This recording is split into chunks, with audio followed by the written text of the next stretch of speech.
You're listening to the All Systems Go podcast, the show that teaches you everything you need to know to put your business on autopilot. Learn how to deploy automated marketing and sales systems in your business the right way with your host, the professor of automation himself and founder of Automation Bridge, Chris Davis.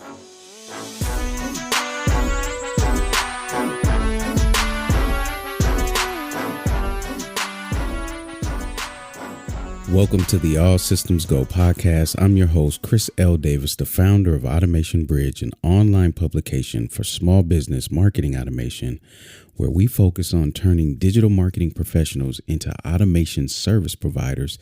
And in this episode, I want to help service-based businesses stop shooting themselves in the foot. Okay, I cannot count the amount of times a good, let me say great, local business has a poor follow-up and follow-through.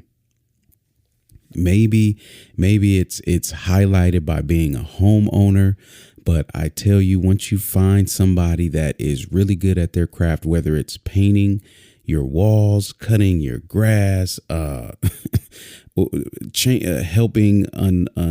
with your toilet, unplunging your toilet, whatever the case may be. I often find that these service-based businesses will come by referral. You have a neighbor or somebody else that says, hey, this person did really well. And you reach out to them and it's crickets, or it's slow to no follow-up.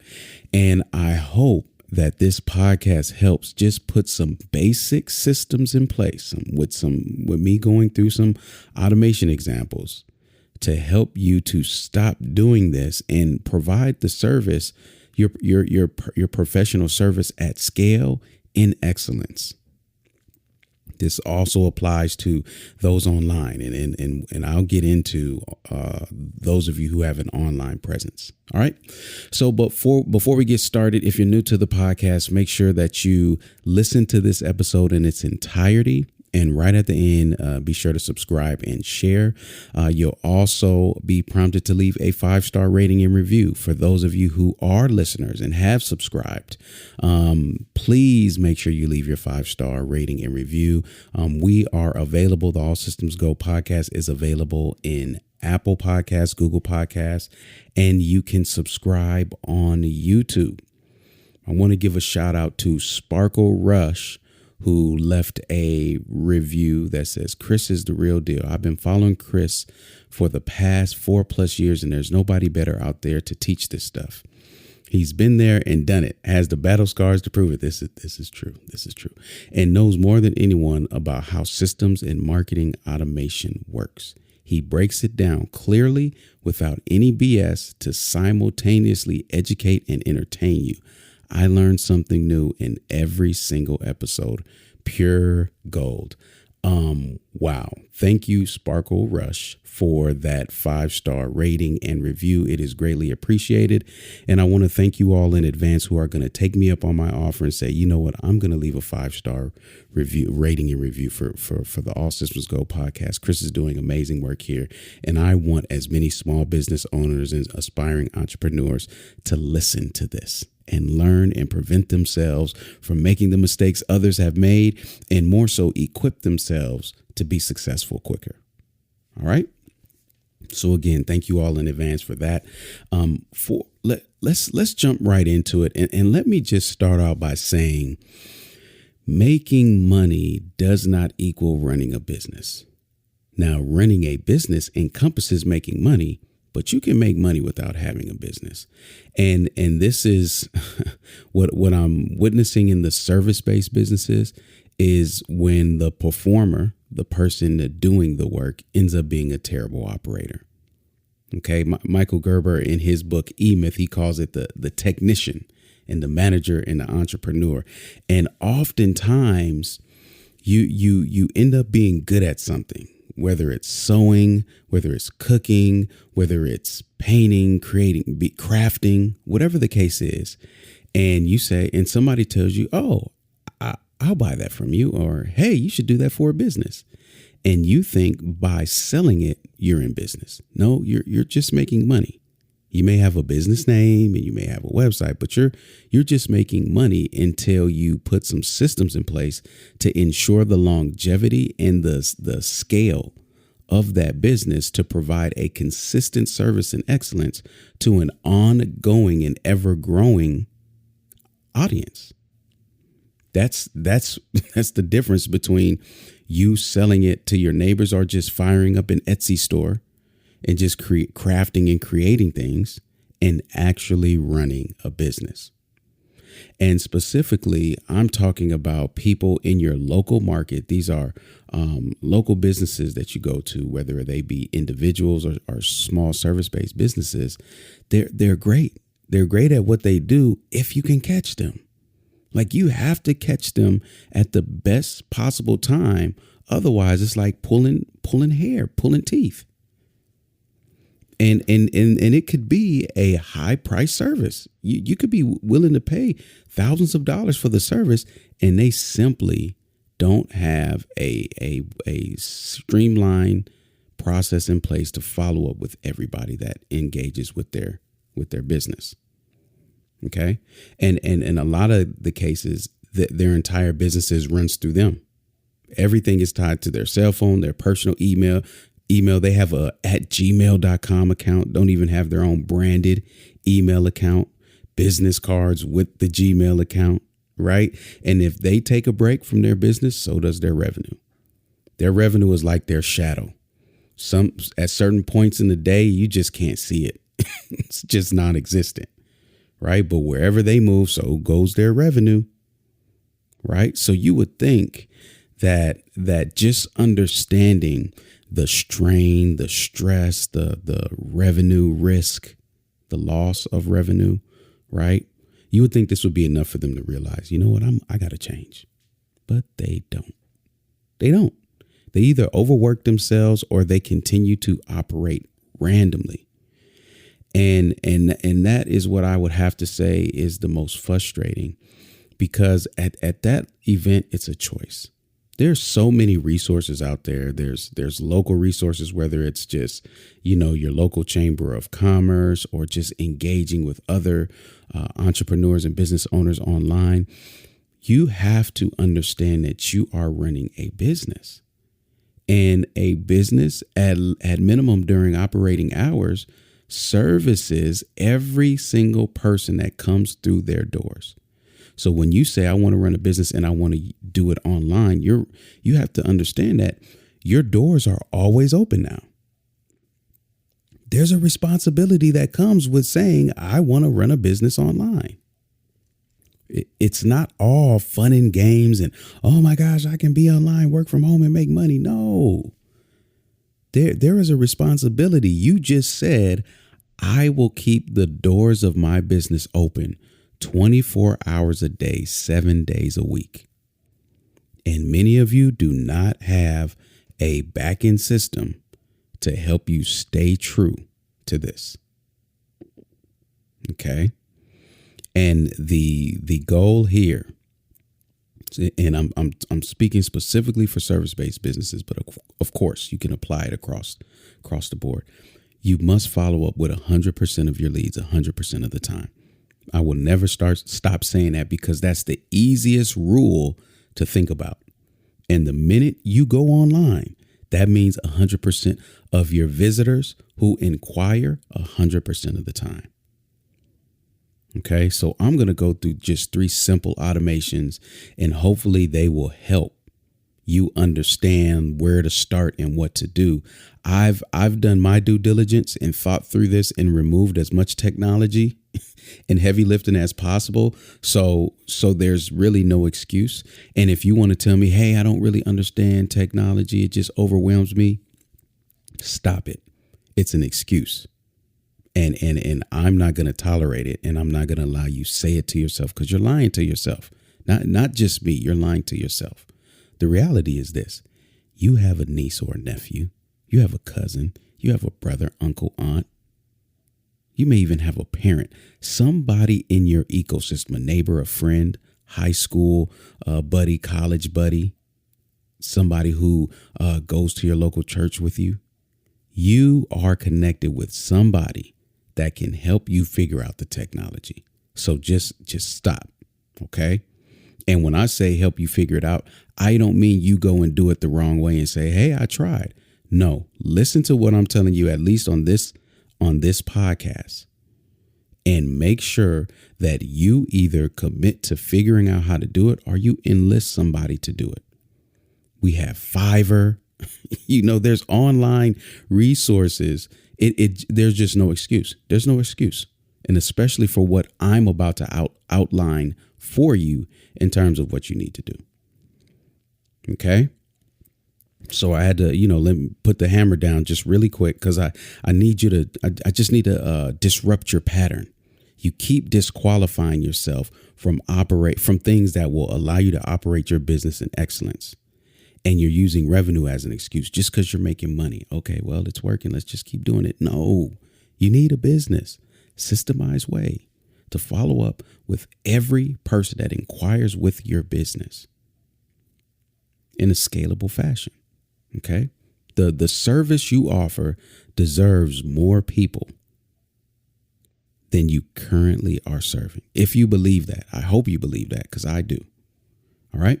So before I get into these 3 simple automations, let me just tell you, let's go over a few things to stop doing that's killing you following up with 100% of your leads 100% of the time. Okay. One is stop using a contact form on your website if you're not going to respond. I have to call out my attorney friends on this one. I can't tell you how many times I have gone to an attorney's website looking for some legal help and filled out their form and got absolutely nothing. Not even an email saying, hey, we've received your inquiry. We'll be in touch. Nothing. Most of the time, the phone number on the website doesn't even work. If it does work and it goes to a voicemail, they never call back. It's the most frustrating thing ever. It's not limited to them. They're the main offenders that I've seen. And I mentioned this in a podcast before. If you're in that industry, literally all you have to do is follow up with the people who are filling out your contact form. And you're ahead of the game. It's that simple, right? But don't use a contact form if you're not going to respond. For those of you that don't know, a contact form is pretty much a means of sending an email. Okay, it captures name, email, some subject line, and some message, and it sends that information as an email. So can you imagine, your website is saying, hey, send me an email if you need something. So can you imagine you saying, hey, shoot me an email and let's talk. That person sends you an email and you don't respond. That's the same experience you're giving somebody when they go to your website, they see a contact form, they fill it out and they get no response. I would rather you not have a contact form if you're not going to respond, because you're setting an expectation that you're not meeting. Okay. So that's one. Okay.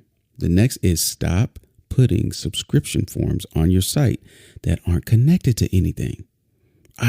It's become just common practice. Most themes and website templates just have like subscribe today in the footer. Maybe it's somewhere else in the website. And I cannot count how many people I run across. And I'm like, oh, what are you using for your newsletters or your autoresponder? They're like, huh? So you've got subscribe. Oh, that's not hooked up yet, but it's on your page and people are filling it out. What is happening to the people who are filling it out? Are you serious? These could be people who are ready to transact with your business right now.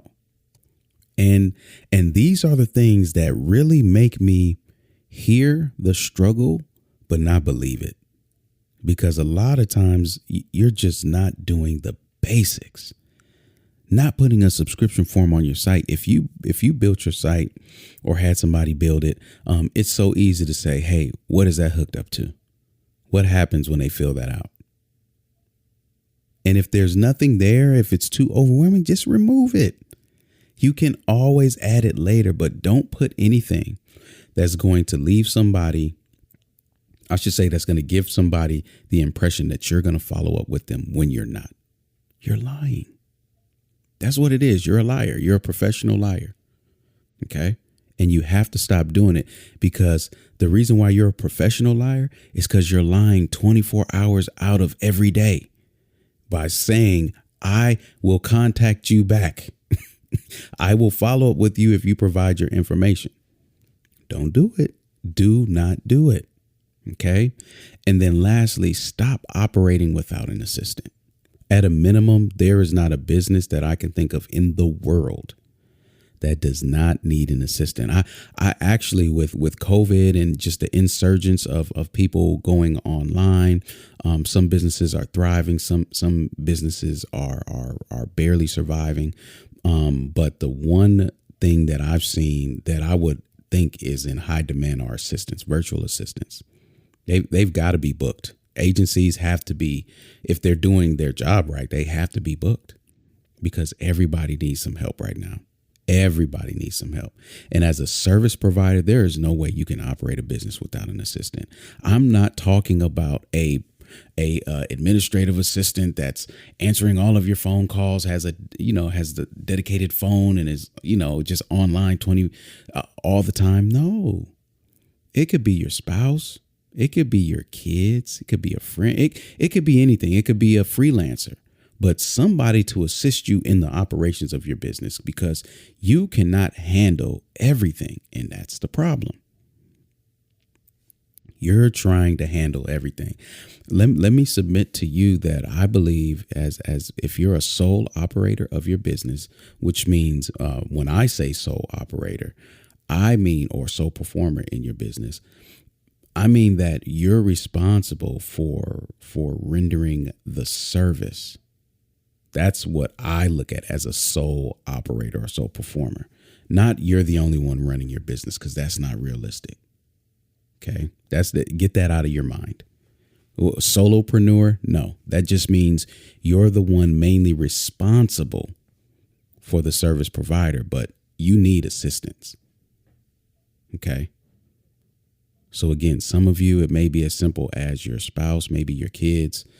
Some of you, you're going to need to go, on, I don't know, Odesk, Fiverr, whatever the websites are now. Okay. You're going to have to do that. So those are the three things. Don't use a contact form if you're not going to respond. Stop putting subscription forms on your website that don't respond. And then stop operating without an assistant. Those are the three things that jump out to me that prevent you from following up. Because if you're doing everything right, you're just going to get overwhelmed. And just by nature, you're not going to be able to follow up, because your mind is just, you need a break. Oh my gosh, just let me get away, turn the phone off. Then maybe your family's pulling on you. You're always on your phone. You're always working. You're always this. And you just need to get away. But the second you get away, now your new leads aren't being followed up with. It's quite a conundrum to be caught in, but your business cannot be people reliant, especially if you are the people. Okay. It has to be systems reliant. Okay. So these are some of the main mistakes I see service providers make when being consistent with their follow up and follow through. Okay. So now let's go on to the good stuff.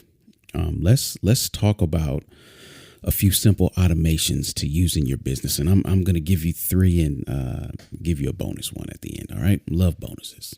Okay. Real bonuses, by the way. All right. Let's start with the contact form. Okay. This is so beautiful because the first automation consists of a contact form, an autoresponder email, and a thank you page. And guess what? This is so low tech that you don't even need a CRM for this. There is, I'll just name two.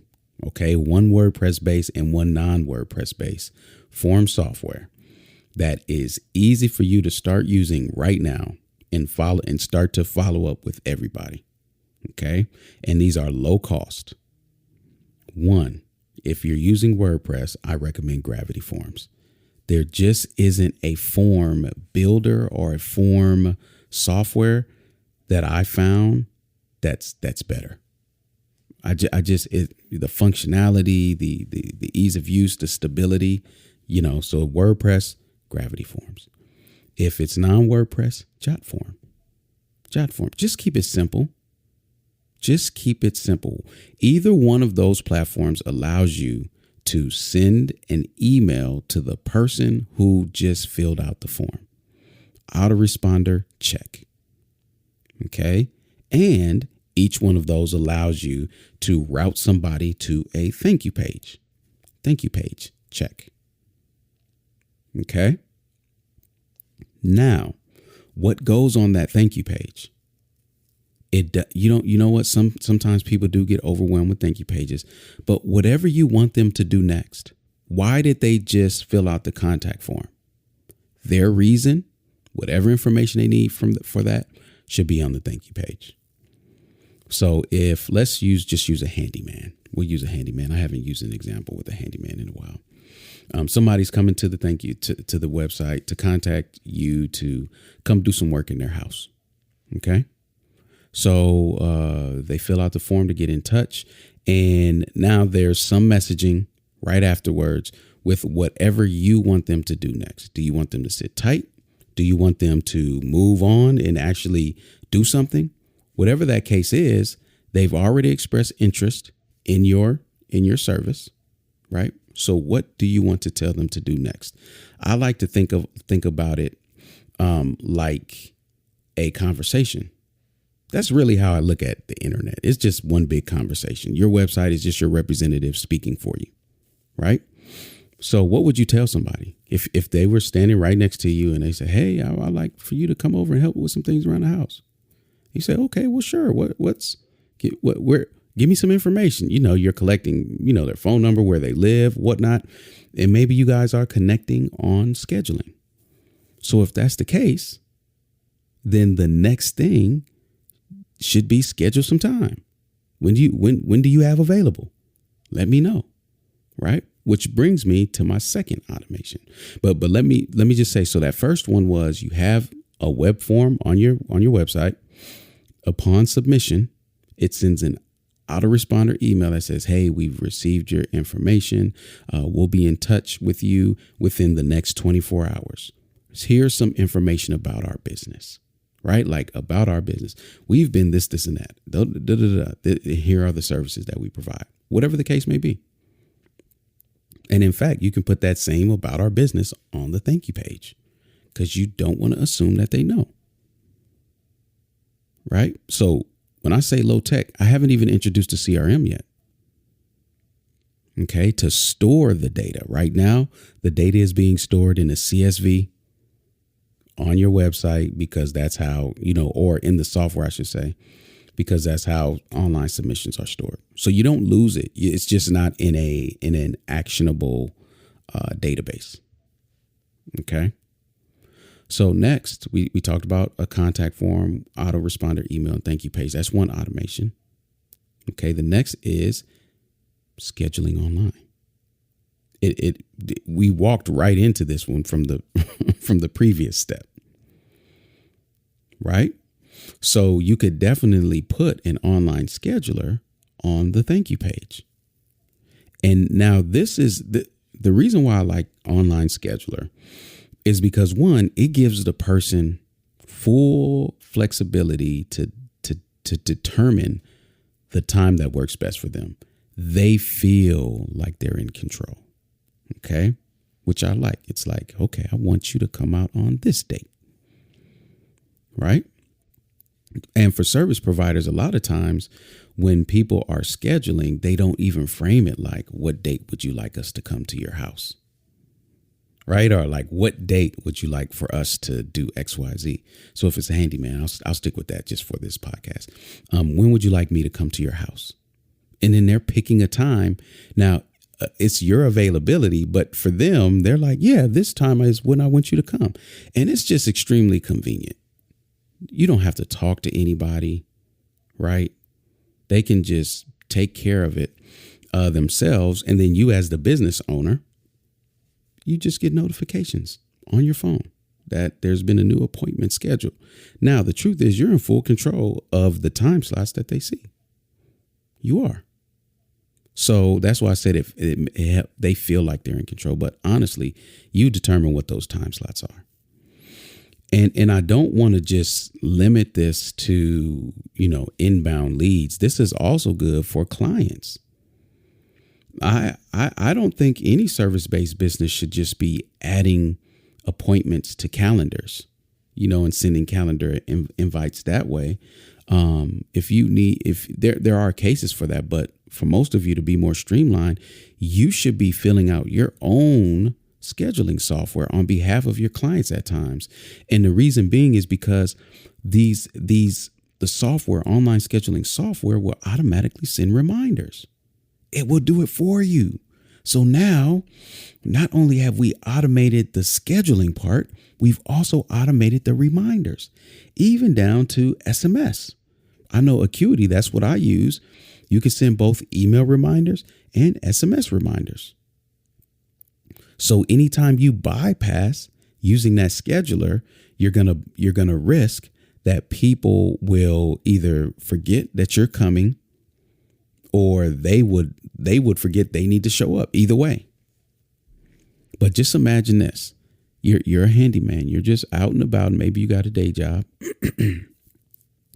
Somebody goes to your website, fills out the contact form, sees the thank you page, reads the about you, and says, "I want to schedule some time with this person."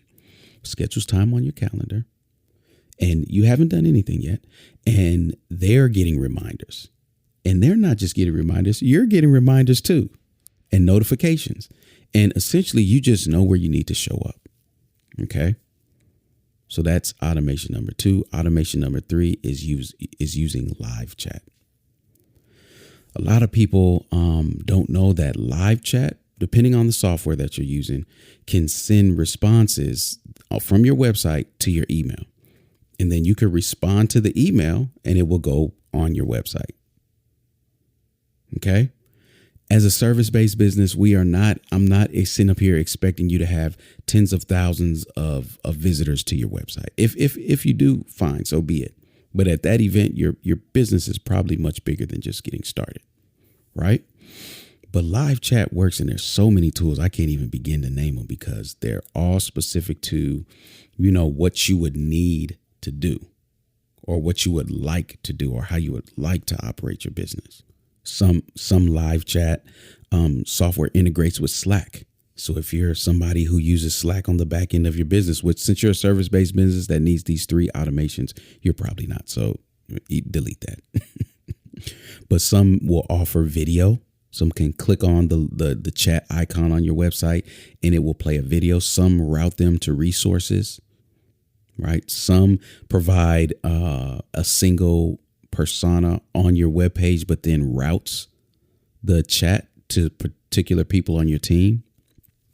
But the most basic use for you is just having the live chat because people always have questions about services.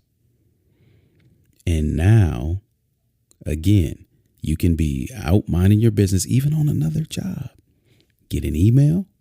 Maybe you're taking a break, check your email and say, "Oh, I got an inquiry," and just respond right back from your phone, and it will hit the person if they're still on your website. If not, it'll send them an email.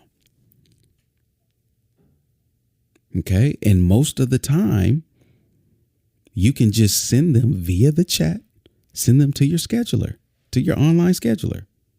And now they schedule some time. They're in the system. They get the reminders. You show up. Boom. Business done. Okay. Now these were 3 simple automations. There is nobody can tell me that you can't figure out how to do this yourself, or you're not connected with somebody who can do this inexpensively for you. Because I wouldn't pay top dollar for this. You're just getting started. You're just getting started with these systems in place. But you can build upon these systems, right? But all of these will help you get some consistency in place without the heavy tech lifting or price tag. Okay.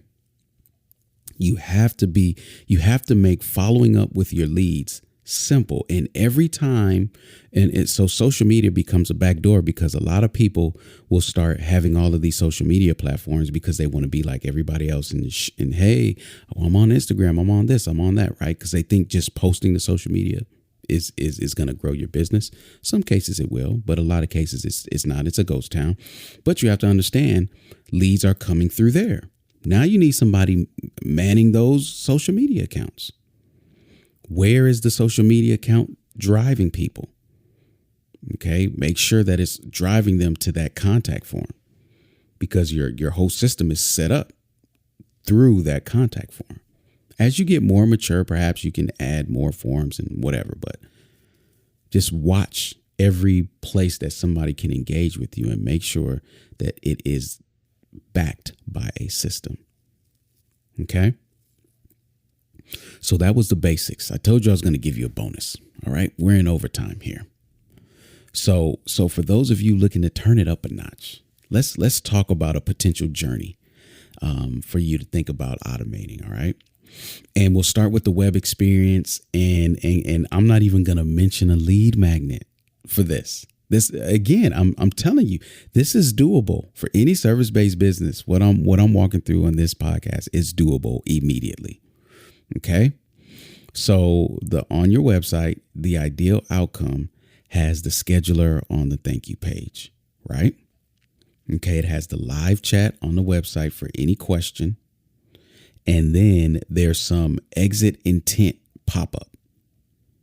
Right. So if they're leaving your website, it just triggers a pop-up that either gives them a valuable resource or a discount. Right. Hey, your first hour on us. Handyman handles it.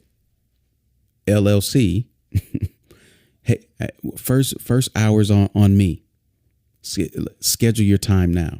As a pop-up, as in an exit intent, somebody came to your website and they say, okay, let me go keep looking. And right when they go back or change the URL, pops up, hey, first hour on me. Just let me know what day and time you like me to show up for free. Can you imagine that journey right there? Somebody is on your page, and since they're there, they're looking for a handyman. Let's say a handy person. Okay. And they look and maybe they couldn't find it. Your website's not optimized, whatever the case is. They don't have time to figure out where to go. They're going to leave and it says, hey, before you leave, first hour on me, just let me know when you like for me to give you this free hour. Show up at your place. And then what do? They click the button takes them to your scheduler. Okay. Or if they found it themselves, they filled out the contact form and the thank you page has the scheduler. Now, we are going to introduce a CRM here. Okay. Because what we want to do is everybody who has filled out the contact form that hasn't scheduled, we want that to trigger a reminder sequence. You know, if they've filled out their form, the information, and on the thank you page, you know that there's a scheduler there. And you see that they haven't scheduled, which your automation can check to say, hey, have they scheduled? And it says, no, they start sending reminders starting 15 minutes later because they should have done it immediately. Hey, did something happen? And then maybe you send another one in a few hours. I'm holding out for you. Still have some time. Right. Then you send it the next day. Hey, yesterday you expressed interest. Did you still want me to come to your house and fix some things? Right. Simple reminder automation. OK, so that's just the web experience. No lead magnet required. Just some crafty copy that resonates. Right. So next. And I again, the non-ideal or I should say the ideal outcome is to store everything in your CRM. And be sent to, so you or your assistant can have access to it. Right. But check this out. Now let's look at the contact form and let's get a little more targeted. So now maybe there's a particular service that you prefer to do in this season. Right. Or in the season of time. So now on the contact form, you have a selector, which I usually call a qualifier, but it could be something as simple as, what do you need help with? I need help with something outdoors, something indoors, plumbing. Something like that, right? Maybe you have 5 options: plumbing, painting, outdoors, garage, and kitchen. Right now, you're only interested right now in people who want painting because you've got some leftover painting. You've got a good partnership. You can get it for cheap. And it's something that you really enjoy doing. So now when they fill out that form, if they're not a painter, if they are a painter, they go straight to your scheduler, right? But if they're not, perhaps they see a different thank you page and a notification gets sent to your assistant to reach out just to make sure that you're following up. Okay, because maybe your assistant can collect some information, and you said you didn't want to do anything outdoors, but perhaps this person is saying, hey, look, if he or she can come over today, I'm willing to just pay a flat rate of $200 just to help me get these leaves out the way. Right? You should at least be in a position to say no to that. Yes or no, like have a choice. So sending it to the assistant, make sure you don't miss out on any opportunities while keeping you focused on your main service. Okay, since we're storing it in the CRM, we now have 5 buckets too. For every person that selects something different, quarterly, we can go and assess and say, look at all the people that said that they wanted plumbing. These are a lot of people. I didn't realize this many people were coming to us for plumbing. We either need to have a referral partner, or if you don't mind doing it, let's put on add plumbing to the services. Let's follow up with these people and see if they still need it. And if not, guess what? If they don't need plumbing at the time you follow up with them, they were probably going to need something else because they need some handy person to help them with their services because they were on your website and they expressed interest. Okay. So this was just because I don't want to go too deep. Everybody be like, but what about this? What about that? But just think if you had that system in place, right? You had the web experience mirrored with some data stored in the CRM to put you in a position to act on the most important services first, and in a more retroactive way, go back and service those who came along the way while you were servicing your ideal folks, instead of just shutting them out. Okay. This keeps things organized, easy to access, and really you just received an operations upgrade. This is the blueprint for you, for any solo service provider. This is it. Plus, it allows you to follow up with every lead that comes to your website. So for some of you, you stopped halfway and said, okay, let me just do those 3 things. Some of you, you've made it this far and you're ready for more. You're like, okay, I could do that. Yeah. What else? Right. But I just want you to know that just because you're really good at something, you're a great performer in your business, doesn't mean you should just throw a price on it and offer it to all who will take it. Right. At some point, you have to get serious and you have to get structured. You have to become the operator. Okay. Somebody has to operate the business. Making money is not enough. And a lot of service-based businesses don't have to fail. They choose to by not having the proper systems in place. It's a choice. So hopefully the simple automations that I've provided to you for lead generation and follow-up in this podcast should at least help you get the bare minimum in place from now on. We didn't even talk about payment processing, right? Recurring strategies to get people to come back. There's more to it, but these basic systems, these basic automations should help. Okay. So let me know who needs to hear this. Who's that person? Who is your service provider that you wish was more streamlined and organized? You wish that it was more consistent with how you schedule time and how they send you information, how they follow up. Who is that person? That's really the best person for today. Okay. Somebody that you've transacted with and just realize like, man, you're such a great service. You should really get your stuff in order because I can send you referrals. But I want you to have it in order, right? Like I want you to operate in excellence. When I send somebody over, like I don't want you to not follow up with them. right? Who's that person?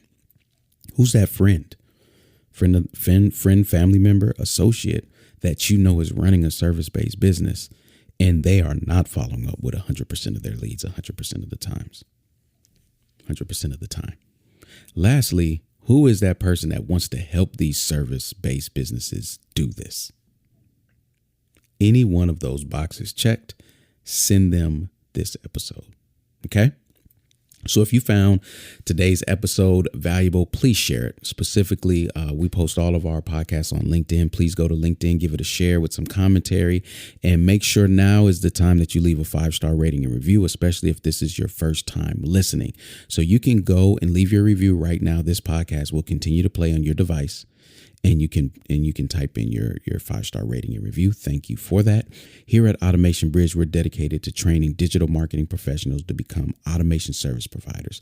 This means you are somebody who is savvy, okay, and trusted to define the systems specifically for the business, specific to their processes, with the appropriate technological recommendations, and deploy it without error. That's what I mean when I say an automation service provider, because small businesses are in dire need of marketers with that ability. Okay. So here's what I want to do. If that's you and you just want to start this journey, start this path, I have a private community of automation specialists who are openly sharing their strategies. We're sharing tools that we're using, automation building tips. I didn't mention a lot of tools on this podcast because I didn't want to confuse you all, but in the community, I mention them all. We talk about various tools there, what you should look out for, how you should use them, what they're good for and what they're not, right? Really navigate this space safely so that you can show up for your clients stronger. Okay. If that's you, if you're looking for some place to belong, right? You listen to this podcast and you just like, give me more. Tell me more about these automations. The community is the place. And I'm making an invitation for you. I'm extending an invitation for you to join. If you're looking to speed up your learning curve and just rub shoulders with other people that will make you better quicker, this is the community. It's fun, everybody. I'll tell you that. It is absolutely fun. And it's the only place where I am daily. I engage daily, sharing, discussing episodes of the podcast in depth. Okay. We even have private podcasts, monthly challenges.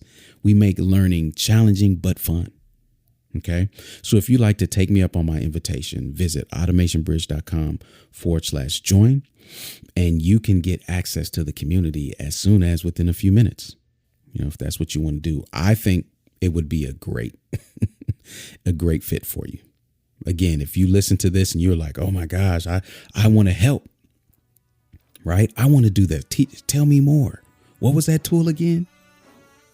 Those are signs that you should join the community. So again, automationbridge.com/join. All the show notes and podcasts are accessible at automationbridge.com/podcast. You can subscribe there and listen to all other episodes at your leisure. Okay. So until next time I see you online, automate responsibly, my friends.